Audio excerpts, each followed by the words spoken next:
ஒரு காதல் ஜோடி படகுல போகும்பொழுது சண்டை போட்டுக்கிட்டு போறத அந்த படகோட்டியும் பார்த்துட்டு இருக்காரு. அப்ப திடீர்னு அந்த படகுக்குள்ள தண்ணீர் வர்றத அந்த பையன் பார்த்துட்டு, என்னங்க ஐயா படகுக்குள்ள தண்ணி எல்லாம் வருது அப்படின்னு கேக்குறான். அதுக்கு அந்த படகோட்டியும், அதெல்லாம் ஒண்ணும் இல்லப்பா, படகு ஓரத்துல சின்னதா ஒரு ஓட்டை இருக்கு, அது வழியா தண்ணி வந்திருக்கும்னு நினைக்கிறேன் அப்படின்னு ரொம்ப சாதாரணமா சொல்றாரு. இத கேட்ட அந்த காதல் ஜோடியும் ரொம்ப கோபமா, படகுல ஓட்டை இருக்குன்னு ரொம்ப சாதாரணமா சொல்றீங்க? யோ, நீ எவ்வளவு பெரிய படகு வச்சிருந்தாலும் சின்னதா அதுல ஓட்டை இருந்தா அந்த படகு தண்ணிக்குள்ள முழுகிடுன்ற விஷயம் உனக்கு தெரியுமா தெரியாதயா? எங்களை கூட்டு வந்து இங்க சாவடிக்க பாக்குறியா? இதெல்லாம் முன்னாடியே பார்க்க மாட்டியா? உனக்கு அறிவு ஏதாவது இருக்காயா அப்படின்னு ரொம்ப கோபமா கேக்குறாங்க.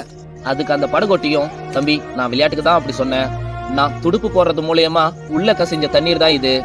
இத கேட்ட அந்த காதல் ஜோடியும், அப்புறம் ஏன் படகுல ஓட்டை இருக்குன்னு போய் சொன்னீங்க அப்படின்னு கேக்குறாங்க. அதுக்கு அந்த படகோட்டியும், நீங்க சண்டை போட்டு பேசிக்கிட்டு இருந்ததை நான் கேட்டுக்கிட்டு தான் இருந்தேன்.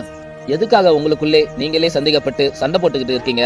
நீங்க சொன்னது சரிதான் தம்பி, எவ்வளவு பெரிய படகா இருந்தாலும் அந்த படகுல ஒரு சின்ன ஓட்டை இருந்தா எப்படி அந்த படகை அந்த சிறிய ஓட்டை முழுகடிச்சிருமோ அந்த மாதிரிதான் உங்களுடைய சந்தேகமும். நீங்க எத்தனை வருஷம் பழகி இருந்தாலும் சரிதான், எவ்வளவு பெரிய உறவா இருந்தாலும் சரிதான், அந்த சந்தேகன்ற ஓட்டை உங்க உறவுல இருந்துச்சுன்னா அவ்வளவு பெரிய உறவையும் அது முழுகடிச்சிருன்றதுதான் உண்மையான விஷயம். இந்த குட்டி ஸ்டோரி பிடிச்சிருந்தா மறக்காம லைக் பண்ணுங்க.